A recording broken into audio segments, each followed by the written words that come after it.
What the Japanese know about aging that we don't, and why you're slowing down too soon.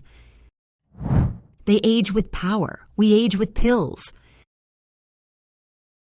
Most people believe aging means decline. They think turning 40 is the beginning of the end, that 50 means stiffness, that 60 means brain fog, low energy, and pills. But have you ever seen a Japanese man in his 70s riding a bike uphill? Or a woman in her 80s walking straight back to the market, alone? Because that's real. In Japan, aging doesn't mean decay. It means mastery. It means wisdom. It means strength built over time, not lost to it. So why are we falling apart before we even hit retirement? Why are our backs hurting at 42, our memory fading at 48, and our muscles shrinking at 53? The thing is, age is not breaking you, it's actually your habits is, and the Japanese figured that out a long time ago. 1. They treat aging like a skill, not a curse. In the West, we treat aging like a diagnosis. Oh, you're 45 now? That's why you're tired. Yeah, memory loss is normal at your age. You're too old for that workout. Bullshit, seriously. In Japan, aging is seen as an evolution, not a decline. Elders are respected. They're expected to walk, contribute, and keep learning, not retiring to the couch and complaining about pain.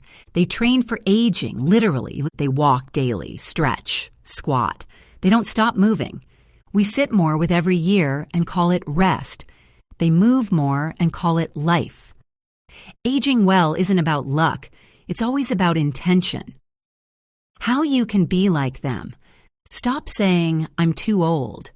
Replace it with, how can I adapt this for my age? Build a daily movement habit without excuse. 10 minutes is enough to start. Join a class or hobby that challenges you physically or mentally. Painting, dancing, or even martial arts for seniors of your choice. 2. They don't eat to feel full. They eat to feel alive. You know what kills most people over 40 and 50? Chronic disease. Heart attacks, diabetes, obesity, fatty liver, inflammation. And you know what's behind that? Overeating, processed foods, ultra-processed snacks marketed as so-called healthy. In Japan, they practice hara hachi bu. Eat until you're 80% full. Not stuffed, not bloated. Their meals are mostly steamed veggies, fermented foods like miso, natto, rice, fish, seaweed, green tea. Meanwhile, we chase protein bars, energy drinks, and sugar-laden, anti-aging smoothies. They eat for balance. We eat for dopamine.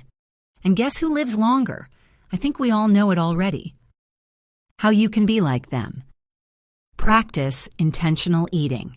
Pause halfway through your meal and ask, am I still hungry or just eating out of habit? Add one fermented food a day. It could be anything like yogurt, kefir, sauerkraut, or miso. Ditch the superfood trend. Go back to basics. Whole, colorful, plant-heavy meals. Sip warm green tea after meals instead of sugary drinks. It aids digestion and lowers inflammation. And the most important one is stop focusing on social media trend. 3. They use their bodies. We baby ours. Let's talk about muscle loss. Sarcopenia, age-related muscle breakdown, starts at 30 and accelerates after 50. But in Japan, it happens slower. Why? Because they keep using their muscles. They don't sit in recliners all day. They sit on the floor, which means squatting daily. Garden, walk, carry groceries, climb stairs. Not avoid them. But we pamper aging bodies like they're fragile glass. Don't lift that. Use the elevator.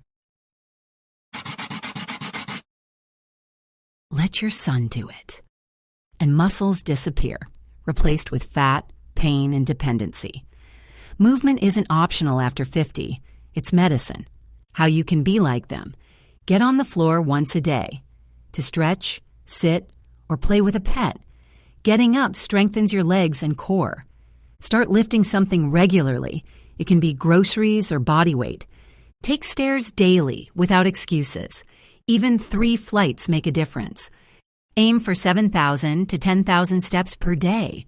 Not perfection, just consistency. 4. They build longevity around community, not isolation. Here's a stat that'll piss you off. Loneliness kills more than smoking. But we don't talk about that. We talk about kale, about HIIT, about supplements. Meanwhile, most older adults are living alone, feeling useless, disconnected, and forgotten. That's killing them, emotionally and biologically.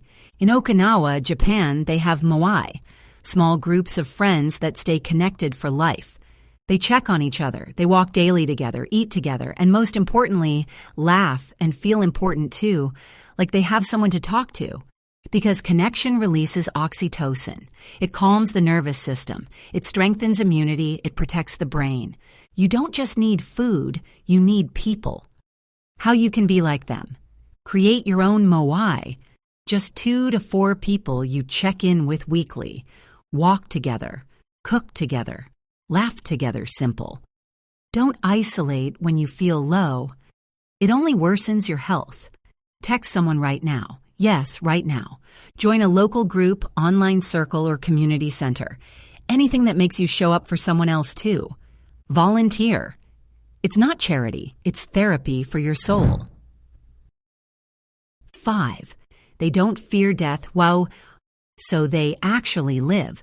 This might hit hard, but it's the truth. Aging is feared, so people give up.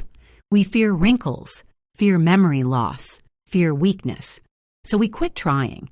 But in Japan, especially in places like Okinawa, people live with ikigai, a reason to get up in the morning, a purpose. That's not philosophy, that's biology. Purpose keeps you alive. Studies show people with a strong sense of purpose live up to 7 years longer.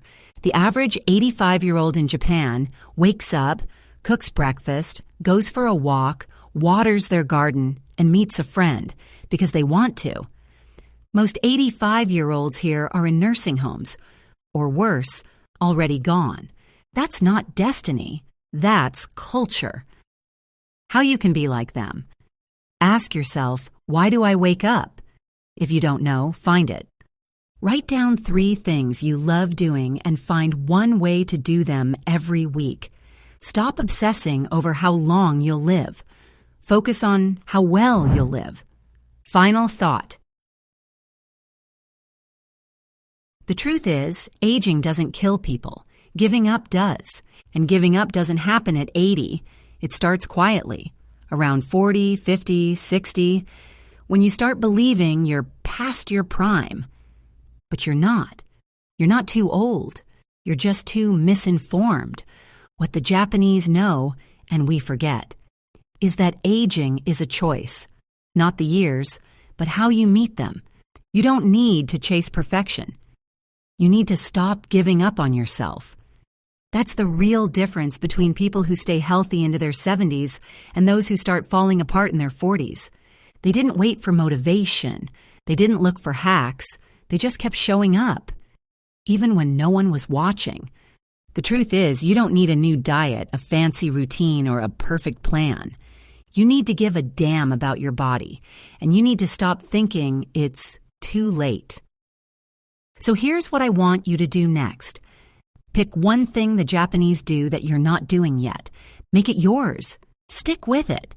Let it change you. Slowly, quietly, but powerfully. And tell me this. What's one small habit you're ready to take seriously starting today?